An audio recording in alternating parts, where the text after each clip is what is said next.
Halos umabot na sa 200,000 ang nagparehistro sa Energy Lifeline Program ng Energy Department. Ang Electricity Lifeline Program ay naisabatas noong 2001. Layunin nitong magbigay ng tulong sa electricity bill sa mga marginalized sector at benepisyaryo ng 4Ps. Pinaghandaan na ng DSWD at ERC ang full implementation ng programa. Makailan lang nagkaroon ng Lifeline Caravan sa Visayas kung saan bukod sa pagpapakalat ng impormasyon, inanyayahan din ang mga tao ng on-the-spot registration.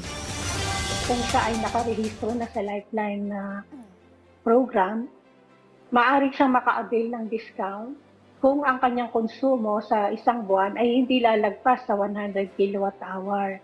So mag-iiba-iba po ang discount. Sa Meralco franchise area po, meron po tayong tinatawag na iba-ibang level of discount. Kung sila ay nakakonsumo ng 20 kilowatt-hour, almost ma-avail nila yung 100% discount. They just need to pay yung tinatawag nating meter fee na 5 pesos.